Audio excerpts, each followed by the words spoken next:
Hello, I'm Del Hungerford with Healing Frequencies Music, and I'm here to give you a short video presentation on one of the blog posts that I have recently put up on the website.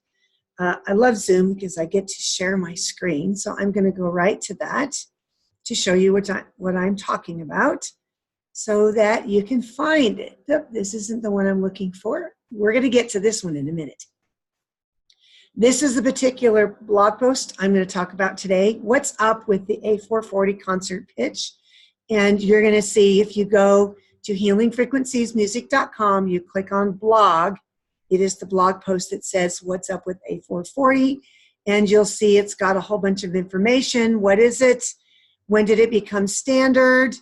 Where's the truth? Is it harmful?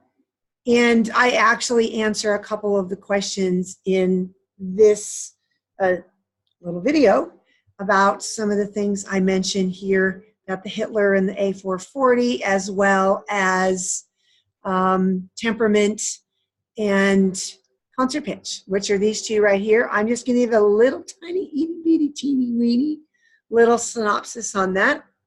But before I do that, I give you the link to this page in the presentation, but it is, you'll notice up here, mtu.edu.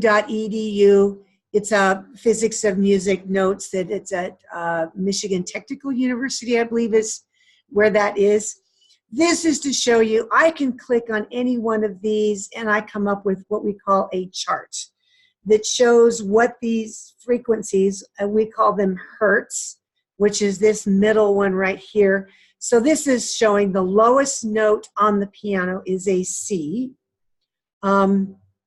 Actually, it's not a C, but this low C right here is 16.35 hertz. Then if you go to the next octave higher, it's going to be double that. So every octave doubles the hertz. So there you go. Now we go to the next C higher. Where is it now? Now it's doubled to 65. So let's take a look at all the A's. So we have this A, 27 hertz. You go an octave higher, 55. Then you go an octave higher, 110. Another octave higher, 220. Then another octave higher. This is the A above middle C. That's 440 hertz. So you know that this particular tuning chart is based on 440 hertz. And as I say in the actual video later on, you tune your instrument to one note to A440 and all of these other notes automatically change. So watch what happens. Let's go to the top of the page. When I click on 432, notice that this C now says 16.35. If I click on 432, you're going to see it goes to 16.05. That doesn't seem like it's much of a difference, that the lower you are on the hertz chart, the more of a change it's going to be with smaller numbers because it's all about the ratios. And as you get higher, then the numbers are further apart. So anyway, so let's take a look at that low A again. So here's 27 hertz for that low A. Go up an octave higher. You've got 54. Up another octave, 108. Another octave, you've got 216. And now we go to the octave above middle C, which is just a sixth higher than the C, and that's 432. So that's how they came up with this chart equals, this is A equals 432 hertz. So hopefully that will make sense to you. Now, again, if I click on 444, you're seeing that this moves up. So let's take a look at that A one more time. I know this might be belaboring the point that so many people ask questions that this doesn't make sense to a lot of people. But you can just go and if you Google A440 tuning chart, this is the first site that actually comes up. So 27.75 hertz for that lowest A, or almost lowest A. Then 55.5, then 111, then 222, and then 444. again, this is the A above middle C. And depending on where you tune this A, everything else automatically adjusts to it. So that is the beauty about tuning. So again, remember, once you change one note, all of the other notes automatically change to be tuned to that one note. So what happens is piano tuners, they're going to come in, and if you have a piano, most of you have heard a piano tuner, they're going to come in and they start playing, they'll play octaves and fourths and fifths, and they'll do all these. And in order to tune the piano, they have to tune each octave all the way up, but they start with that A above middle C. They make sure that puppy is in tune, and they tune outward, from the middle outward, all of the rest of the keyboard. And it's the same way with any other musical instrument, whether it's made in the factory. Well, all of them are made in factories, unless there's people who hand make them. But they have instruments now that show instrument makers how to tune those instruments so that they play well with every other instrument. The problem was, before equal temperament and before we actually had a standardized tuning, you could go to a bazillion different countries and every town had its own concert pitch. And if you were traveling, you would have to have the ability to change the tuning on your instrument, or you had to have a whole bunch of instruments. After a while, that got kind of old. And so I'll go into some of those details here in a second. So I'm going to set up a wonderful PowerPoint presentation for us that we actually get to see, which I'm excited to show you. Oh, I didn't mean to do that just quite yet. I'm going to escape this puppy. All right, now I'm going to share my screen one more time, and we'll get to see this PowerPoint presentation. All right, so let me start from the very beginning.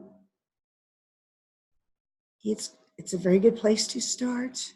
Come on. There we go. I love the way the curtain just kind of opens it up for me. So again, the title of this is What's Up with A440? My name is Del Hungerford. The DMA just literally stands for Doctor of Musical Arts. It tells you I went to school a lot for music. Will it go to the next slide? It might not want to do that. There we go. I might just have to do it this way. So what is the A440? A440 is a specific musical pitch, which you just saw that I showed you on that chart. I need to move my cute little picture because I can't read everything. So it's the A above the middle C on the piano, which is the second space on the treble clef. 440 is a measurement of a frequency that we call hertz. Hertz is the name of the dude who invented it and discovered exact frequencies and what they look like and blah, blah, blah. It literally means there are 440 cycles per second of a sound wave creating a specific note.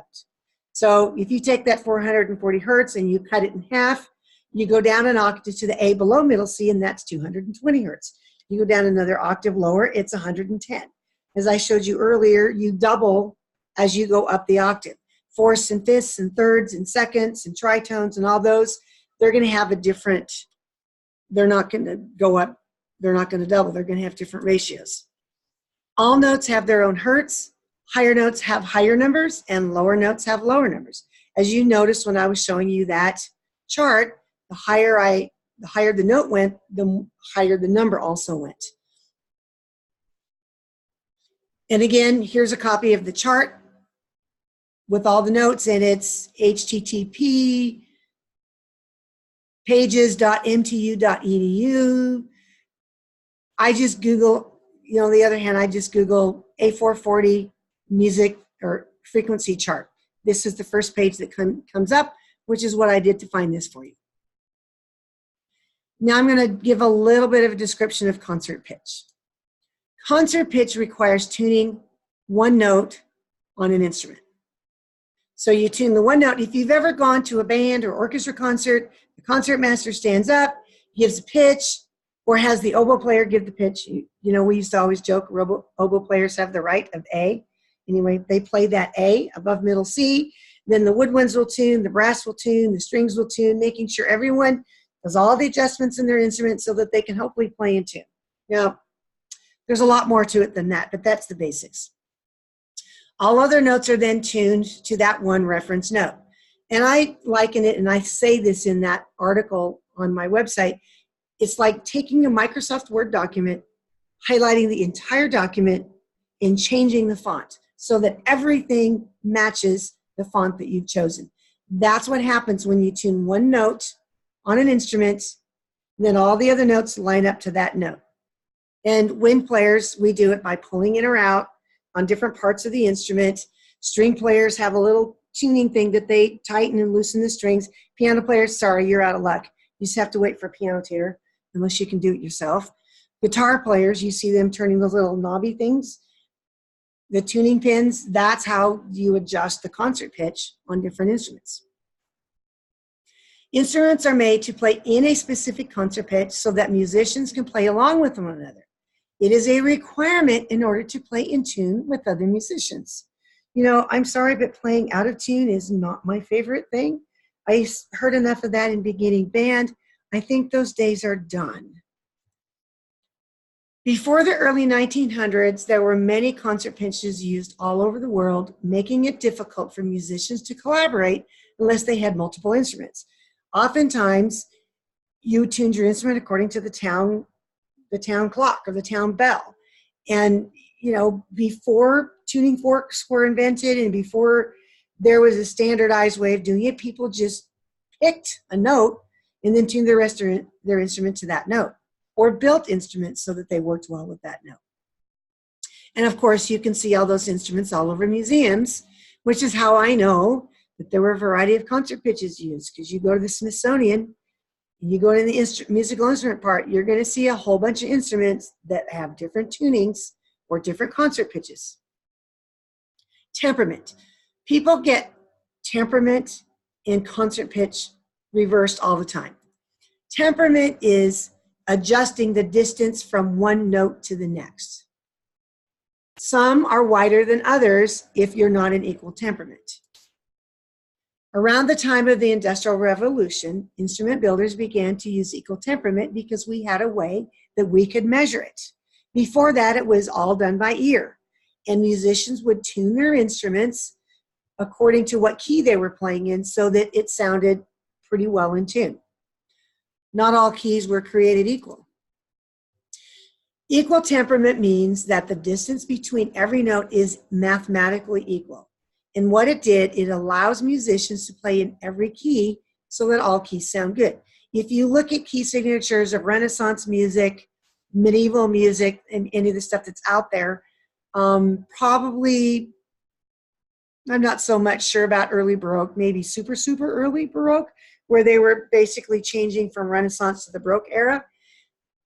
One sharp, two sharps, one flat, two flats, 0 sharps or flats. Once in a while, you'd see 3 sharps or 3 flats, but never any more than that because it was difficult. You had to stop and retune the instruments all the time. And that's one of the reasons why the concerts were so long, is because they would have to stop the concert and retune the instruments so that they could do the second half of the show and play in the more difficult keys. So, imagine in our world today what that would be like. So you can understand why there was a need to have different temperaments. There is no temperament that's perfectly in tune. Prior to equal temperament, musicians used various temperaments based on the key signatures, which I just said, of the music. They had mean tone. They had just intonation, well temperament, Pythagorean tuning. That's where Bach came up with the well-tempered clavier. Now, he didn't use equal temperament. People say he did. But remember, equal temperament is the distance between each note is exactly the same. Some are more in tune than others. But what he would do is he would tune his instrument so that all keys sounded okay, and some were more colorful than others because they were slightly more out of tune, but that added a different color, which he enjoyed. And I do believe I have an article on my website, or one of the blog posts, that talks about that. I believe it's in either one of the temperament ones or the concert pitch ones. I think a temperament one. It's been a while, so I don't remember specifically. Pythagorean and just intonation generally can be tuned by ear. I think I said that earlier. They are the most simple forms of temperament. but are very limited into which keys are available for a performer to utilize. I don't know about you, but I don't want to just play in the key of C all the time. That's really boring. Sometimes I like C sharp, sometimes I like F sharp. A flat has a beautiful color to it, and I love playing in A flat. There's just something about A flat that's really special, and that's 4 flats. Well, you can't really do that and sound good unless you're an equal temperament. So, you know, if you want to play in all 12 major keys and all 12 minor keys, you pretty much need to use equal temperament. But again, it adds color. So that's awesome. Anyway, moving on. So all of this must be considered when looking at concert pitch.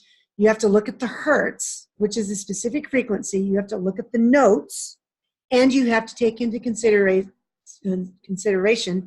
preference of musicians. So the next question we always have to ask is, when did A440 become standard? There's a lot of really bad information about this. So I'm just gonna, we know that this is history. You can go look it up. Even though there's conspiracy theories, there's a lot of information to prove that this is accurate. So in the US, A440 was used in the very early 20th century. It became standard around 1920. And I know this to be the truth because I've played on musical instruments, saxophones and clarinets that were tuned to A440 that were built before 1920 in the United States. If you lived in the US, they built instruments in equal temperament in A440 well before 1920. It just didn't become standardized until 1920. Britain used A439 as a standard around the same time, and it's not that much different than A440. In fact, most people wouldn't be able to hear the difference. European countries differed quite a bit depending on the region. They tended to favor the lower concert pitches because the singers preferred it. If you're singing a lower note, it's going to be easier on your voice. And so you're looking at a piece of sheet music and you're in one region and they do it in 438, and then you move to another place and then they do the same piece and they're tuning to 432. Then you go to another country and they're playing in A444. It used to drive singers nuts. And you can imagine, you know, when you're looking at a piece of music and one day it's higher and the next day it's lower. So, of course, the singers preferred the lower concert pitches because it was easier on their voices. And opera was king. It was very popular. So the International Organization of Standardization, which is the ISO, set the worldwide concert pitch to A440 in 1939. Each country sent a delegate, and each delegate had one vote. I know there's some conspiracy theories about that, but I do address that in an article on my website under the blog, so go check it out. I think it's called Hitler and the A440 concert pitch, if you're interested in knowing specifically which blog it is.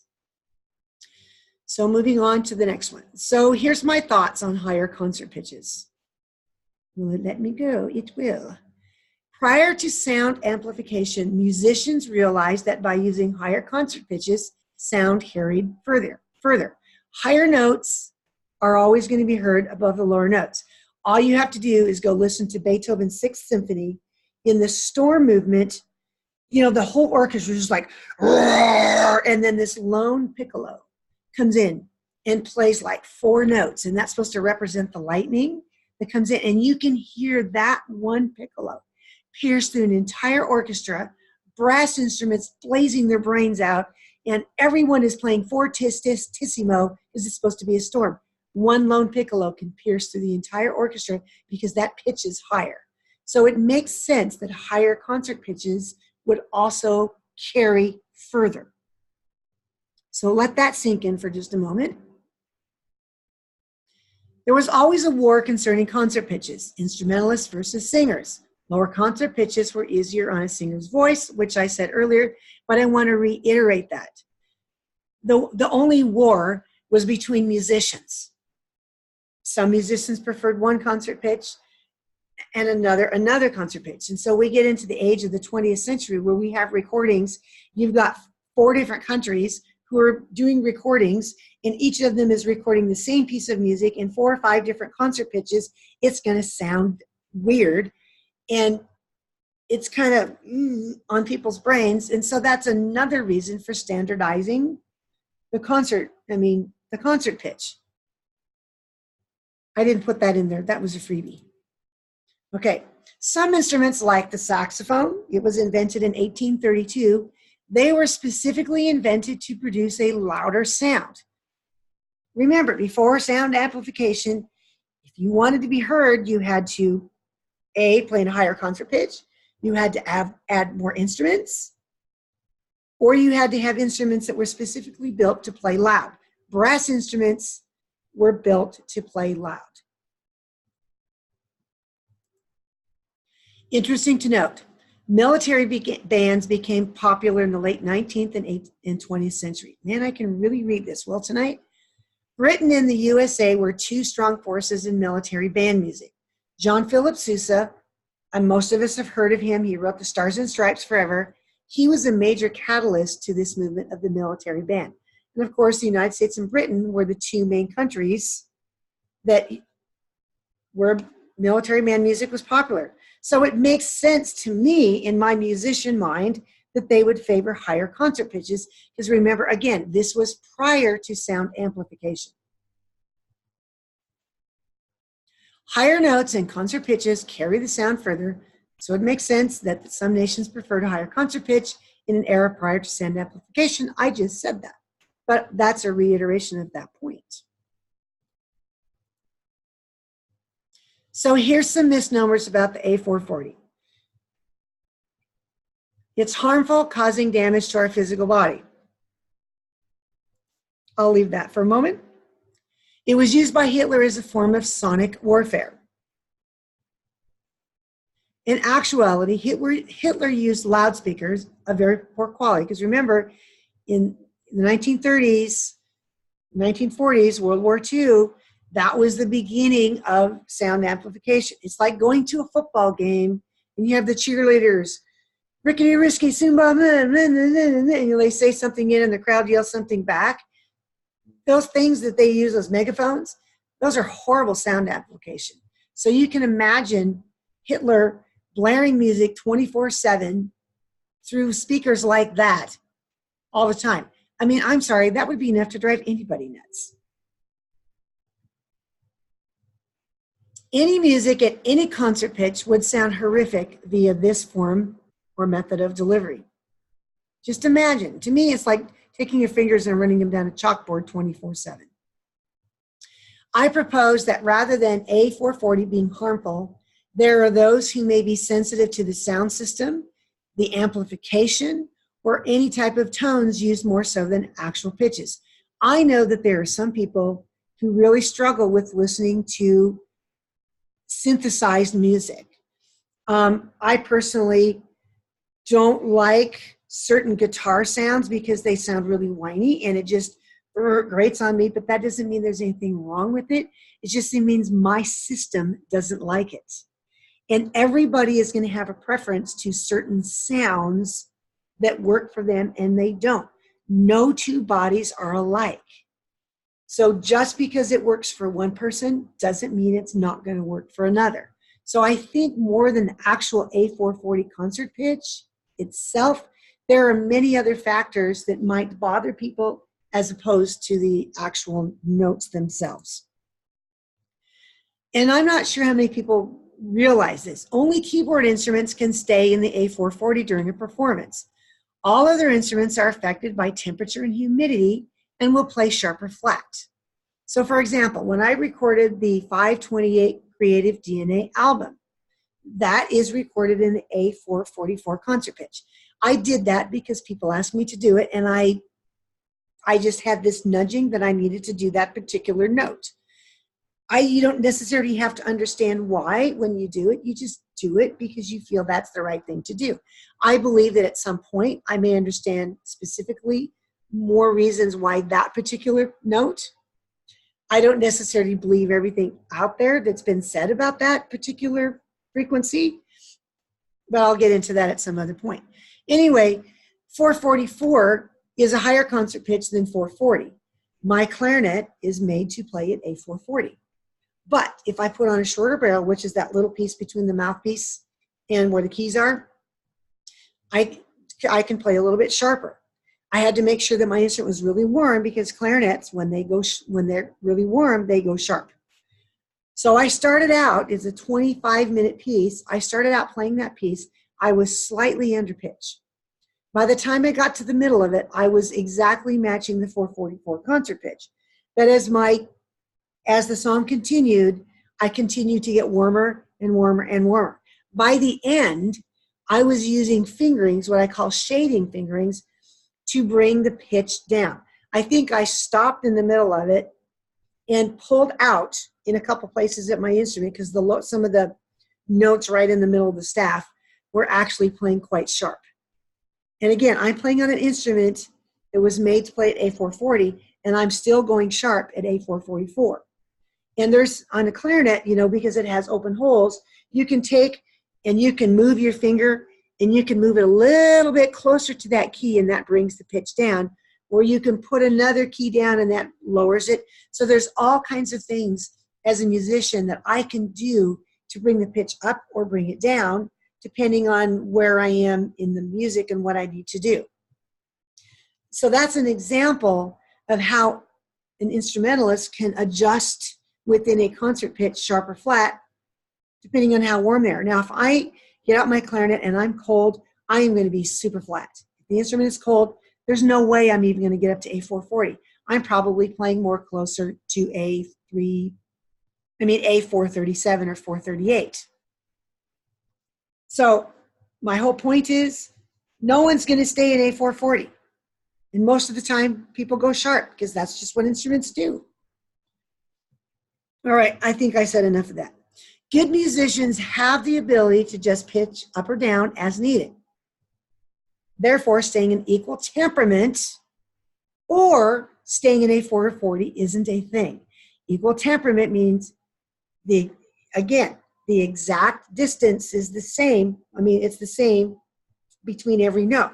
Well, if I play a C, and then I go play an E, and I need to raise that E, then I've immediately moved out of equal temperament.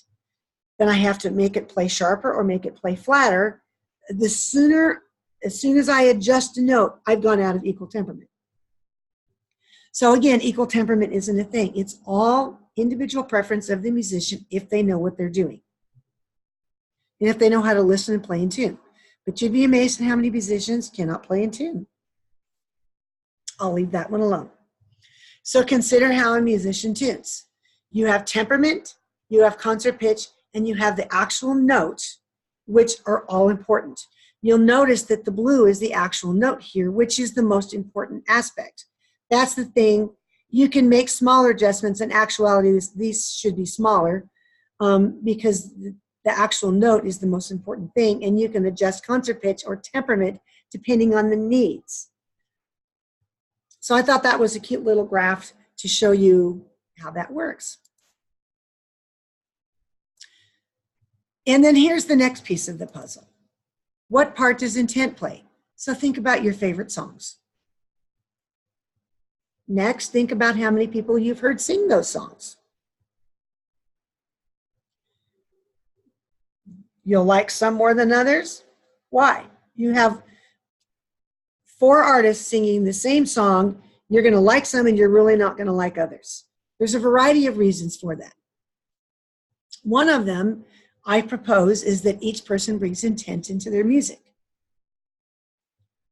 If someone is having a bad day, you're going to feel that in the music. You might not know that's what you're feeling, but there's going to be something that just feels odd, and you may not be able to put a finger on it. More than likely, it has something to do with the intent. If a performer is more joyful, you're also going to feel that in the music.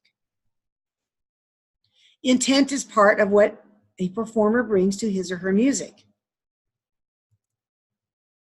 Intent is a frequency. Intent itself creates frequency. And there are scientists now, especially in quantum physics, that are showing that that intent is actually a frequency. So when you take the intent frequency and you pair it with the actual frequency of the music, it creates a product. You know, I say it's like electricity. You take your intent, you take your note, and they arc together to create the energy that's used in the musical product. So as I say, this may be one reason you respond different to the same music by a variety of artists. How do you know if your sources are accurate? I have people ask me this all the time, and I'm just going to say that, and I do say this in the article, I'm not trying to be an academic musical snob. However, that being said, there are certain subjects that if you don't know enough about, and if you don't study on a regular basis, you're not going to have the knowledge to do it. It's not like riding a bike, where when you pick up the bike as a child, chances are, and you learn how to ride it, you don't forget how to ride the bike later on. But unfortunately, I have run into a ton of people who studied music in high school, never touched the instrument again, and by the time they're in their 40s or 50s, can't even read sheet music anymore. It's one of those things that has to be practiced on a regular basis. So where is, it didn't go. Musicians who play by ear may be wonderful musicians. In fact, I know a lot of musicians that don't read a note of sheet music, and they play better than musicians who've been trained. That does happen. But these musicians often know a lot about the performance of an instrument and performance practices, how to play that instrument. Technically, they're very proficient. They can get around, and they have zero formal training. But they won't understand music theory or music history. Generally, you have to have formally studied music to really have a handle on music theory and history. Yes, you can go to the internet. Yes, you can learn some things, but if you don't practice those things, chances are you are not going to be super proficient at it. And when weird stuff comes at you, it's going to be difficult to know if it's accurate. There are a lot of people who can figure out and have an elementary understanding of basic music theory. I haven't met anybody who's learned this on their own at a level that I would consider knowledgeable enough to figure out some of the stuff that's going out there now. Just because most of the time you need someone who knows more than you to correct it and say, that's not quite right. And it's having a mentor, someone who can check to make sure you're accurate. Music performance, music theory, and music history are very different disciplines. Without continual practice and study of music theory and history, a musician will lack the ability to differentiate between various truths floating around the internet. For example, the ancient solfeggio frequencies. When someone came to me and said, here's these frequencies, you should record with these frequencies, I was all gung-ho. I'm like, oh, I wonder what notes they are. So I went and I looked up, 407, what is it, 396, 417, 528. And I went and looked up the hertz and figured out specifically what note they were. And I put them up there and I'm like, I put them on a piece of sheet music. And I read all the stuff. There's supposed to be a scale. There's supposed to be this. There's supposed to be that. And I wouldn't have known anything about it unless I actually put it on sheet music and was able to compare what people were saying about them to what I was actually seeing and what I actually know about music. So I'll go into that a little bit more, I think, here in a minute. In order to present accurate information concerning the details of music theory and history, the writer or author needs some formal training. Those with degrees will post that formal training on their about pages because they know it lends credibility to their view. Even if someone doesn't have a degree in music, they will state, I took lessons, I went to this university, I had 2 or 3 years of music theory or whatever, and they're going to have some good knowledge. Now, people who are jazz musicians, they will understand a lot about music theory because you can't play jazz anymore without reading sheet music. In the early 50s and the 40s and the 30s, people like Charlie Parker and those guys, a lot of them did not read music. But now jazz musicians are really adept at understanding music theory, probably more so than a lot of classical musicians, simply because they do a lot of playing by ear. Classical musicians, they like those little black dots. Most of the information concerning the A440 floating around is inaccurate because non-musicians and untrained musicians don't have the ability to read sheet music. And again, I'm not saying that to be a snob. I'm saying it because I'm hearing people say, oh, well, if you tune your instrument to 432, you're going to get all the ancient solfeggio frequencies. Or wait, I'm going to play the A below middle C, and that's 440 hertz. You know, I mean, that information is not right. Oh, wait, A440 became standard in 1950. Okay, considering I've played on instruments in the early 20th century that were in 440, again, just because someone is a really good, solid musician doesn't mean they can explain music theory and music history. So leave that stuff to the people who've got the training in that. Again, I'm just pointing out, if you're looking for accurate information, make sure your sources, when it comes to music, have the training where they are actually presenting good, solid, historical and theoretical information. Again, concerning the ancient solfeggio frequencies, you cannot get all the frequencies if you tune to either 432 or 444. You must tune your instrument for each pitch using a tuner that registers the exact hertz. Then you can sit there and play the note on your instrument until it registers whichever frequency you want to use. Then the rest of your instrument is automatically tuned to the correct concert pitch so that all the other notes will work. These frequencies are not a scale, and they don't fit within any musical pattern in nature, music theory, or music history, which is one of the reasons why you can't tune them to any concert pitch and get all of them. If they were a scale, and if they did work, then you'd just be able to tune your instrument to A440 or 444 or 432 or whichever one. If they were all a scale, you'd be able to match a concert pitch to them. That's my point on that puppy. The A432 concert pitch is a lower concert pitch that does line up with nature, sacred geometry, and many other things in the cosmos. Tuning, this is where the correction is. A lot of people say that A432 was the standard concert pitch before 1900s. That is absolutely incorrect. We have tuning forks, we have tuning manuals for piano tuners, we have a lot of documented information, and we have artifacts that prove that there were a variety of concert pitches all over the world up until the late 1800s. And I don't think you can argue with artifacts. A440 concert pitch is said to be the key of David. At this time, there's no solid evidence to substantiate it. Of course, when I saw people saying that, I went looking for all the sources, and I go read the blog posts, and nobody had any sources to link so I could go look to see where they got the information. I mean, if you're going to write a blog post, put your sources on there so the rest of us who really want to look at it and check your sources can do that.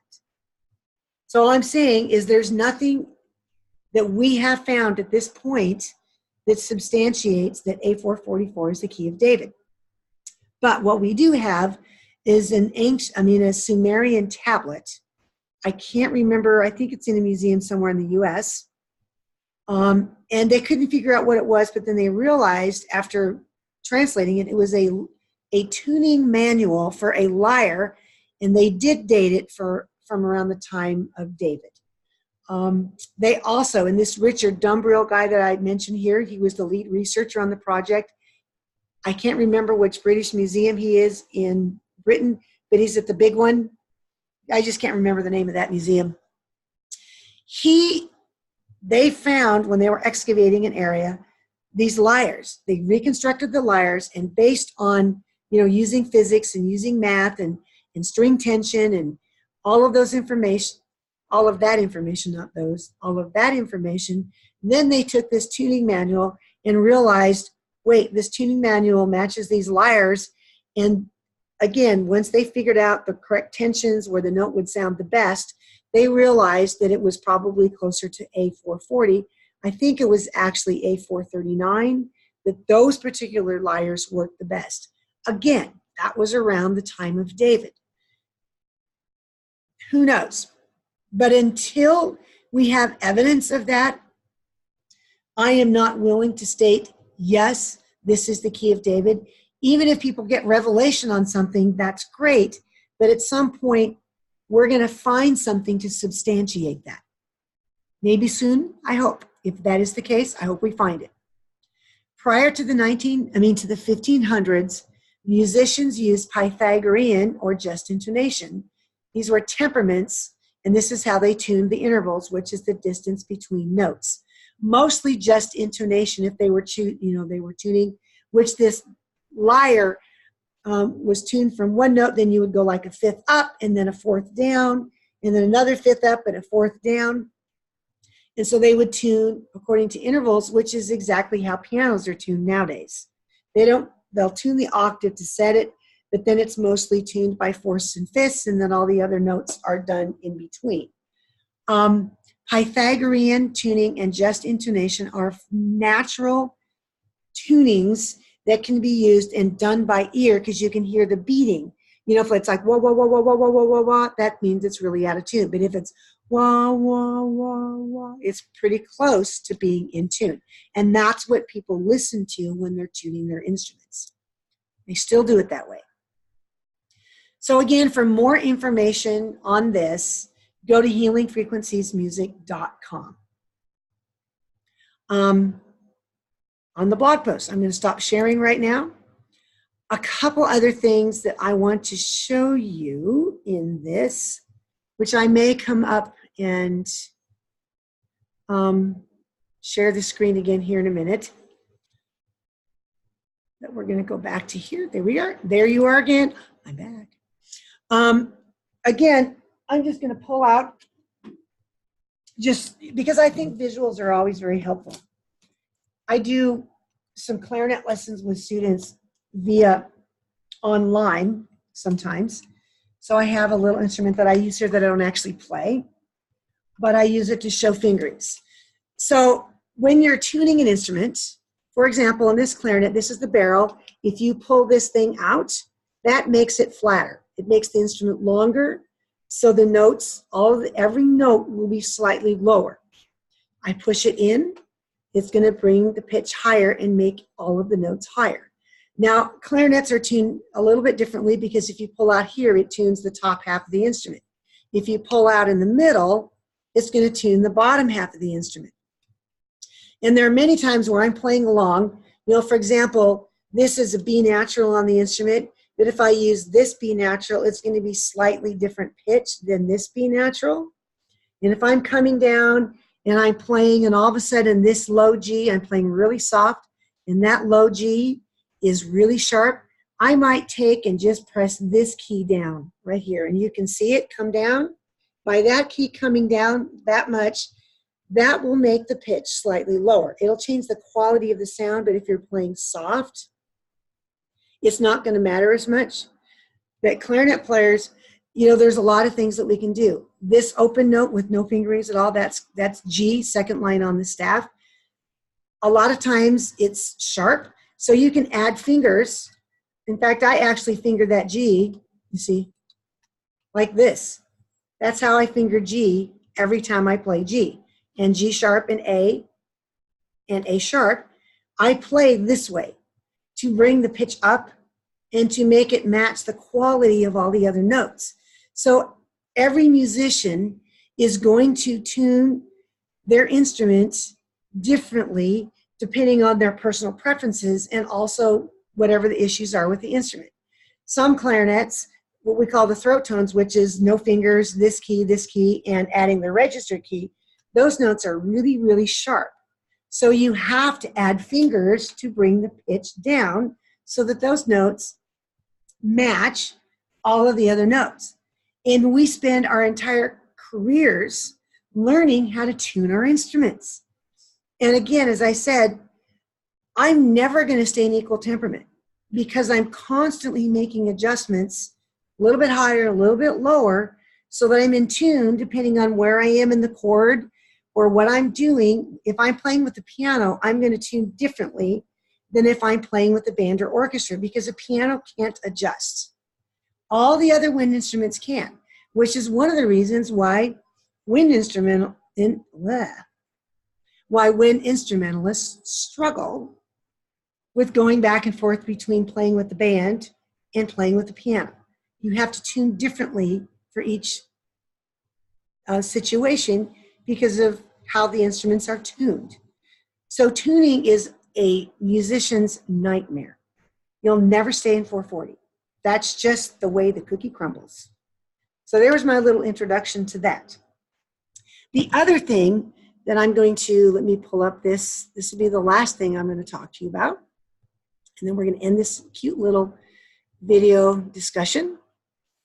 I'm going to share my screen one more time. Now you're going to see in this blog post, I have a piece of music here. The very first time I saw the ancient solfeggio frequencies and somebody talking about them, there was a dude standing there pointing up to a screen that had the monks singing the hymn to the St. John the Baptist. He's like, the ancient solfeggio frequencies, they're in that hymn. And I'm like, no. And I say that if you're looking at this piece of music right here, anybody who can read music can look at this music, and I'm looking at it in my mind. I'm thinking about what it sounds like in my mind. I can hear it in my head. I know what the melody sounds like. I know actually by looking at this that it is an early classical piece. I'm guessing because of the style of writing, it's probably an early Haydn piano sonata. I don't know that for a fact because I don't know where this image came from. I mean, it came from Pixabay that somebody uploaded. But if you don't have the ability to look at this piece of sheet music and know all that information, sight sing it, or sit down at a piano and just play it without having somebody play it for you, you're not going to know that if someone puts up the ancient solfeggio puts up the hymn to St. John the Baptist and says the ancient solfeggio frequencies are in that hymn, you're not going to know if that's true or not unless you read sheet music. That is one of the reasons I chose not to use those frequencies, is because I knew that number one, that they weren't to scale. And number two, that there was something else going on and I didn't have time to figure it out then. And I found that 432, there was a lot more evidence for that and it matching a lot of other things. But my whole point is if you're going to be researching this stuff and reading about it, look at the sources. I'll stop sharing my cute little piano sonata. See, it's got that lovely Alberti bass right there. That's very classical. What they do is they do a broken chord here to outline what the chord is rather than actually playing the chord. And then it's got this cute little melody that's right up here. Those are two reasons. And it's got this nice repetition here. You have a repeat sign. This is all very indicative of the early classical style. But I won't get into some of that weird music history stuff. Anyway, as you research this stuff or you look to people who are researching it, check sources. If you go to a blog post and they don't say where they got the information from, then chances are they're just getting it from another blog post who's getting it from another blog post. Every blog post I read, I will go and try to find the original source because I think it's important because of what I do with all the frequency stuff that I present to you, my listeners, my readers, accurate information so that we know that this is coming from a credible source. So hopefully that will give you an idea of where I'm coming from as I present this information to you. Everything that I presented here about the A440 concert pitch is pretty accurate. I mean, I've done a lot of research. I have 3 degrees in music, and we've had to study this our whole lives. And when you have artifacts and you have physical evidence to show what I'm saying, that's pretty hard to deny. But when we just go out and we just make these statements without having, something to show for it, then it's a little bit more difficult to believe it. Again, I do believe in this thing called revelation, where you might get a divine inspiration about something, but eventually something is going to come forth that will show that there's evidence to support that. Until that time, I just hold on to those things until I know at that point it's time to release it, because then I can show you my evidence. There's several things I'm holding back right now because I'm waiting to find more evidence on it. So I encourage everyone, if you find something that doesn't make sense, feel free to send it to me. info@healingfrequenciesmusic.com is my email. Again, info@healingfrequenciesmusic.com. That's all one word. Send me the information. I'll take a look at it, and we'll go from there. So thank you for this installment, and I look forward to hearing from you.